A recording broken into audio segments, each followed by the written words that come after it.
కోనసీమ తిరుమల వాడపల్లి వెంకటేశ్వర స్వామి వారి బ్రహ్మోత్సవాలు ఘనంగా జరుగుతున్నాయి. శ్రీ వెంకటేశ్వర స్వామి వారిని కళ్యాణ వెంకటేశ్వరుడు అని కూడా పిలుస్తారు. ప్రతిరోజు రాష్ట్ర నలుమూలల నుండి వేలాది భక్తులు స్వామివారిని దర్శించుకుంటారు. శనివారం నాడు భక్తుల తాకిడి ఎక్కువగా ఉంటుంది. ఇక్కడ 7 వారాలు వ్రతం చేసి 8వ వారం అభిషేకం చేసుకుంటే మంచిది. మొదటి శనివారం ధ్వజస్తంభం వద్ద నిలబడి మీ మనసులోని కోరికను స్వామివారికి విన్నవించుకొని 7 సార్లు ప్రదక్షిణ చేసి స్వామివారిని దర్శించుకోవాలి. స్త్రీల విషయంలో ఏదైనా ఒక శనివారం అవాంతరం కలిగినచో మరొక శనివారం అదనంగా చేసినచో 7 శనివారంల ఫలితము కలుగుతుంది.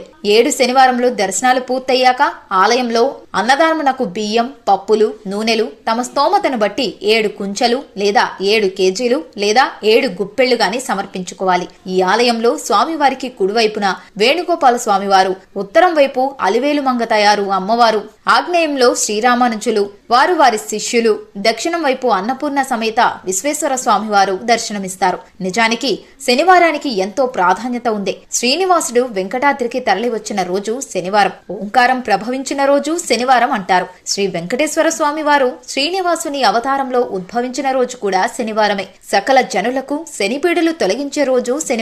శ్రీ మహాలక్ష్మిని వక్షస్థలాన నిలిపిన రోజు కూడా శనివారమే. శ్రీనివాసుని భక్తి శ్రద్ధలతో ఎవరైతే పూజిస్తారో వారి జోలికి రానని శనీశ్వరుడు వాగ్దానం చేసిన రోజు కూడా శనివారమే. పద్మావతి శ్రీనివాసుల కళ్యాణం జరిగిన రోజు కూడా శనివారమే. శ్రీవారిని సకల ఆభరణాలతో అలంకరించే రోజు కూడా శనివారమే. స్వామివారిని 7 కొండలపై మొదటిగా భక్తులు గుర్తించిన రోజు శనివారమే. అందుకే శనివారం అంటే వెంకటేశ్వరుడికి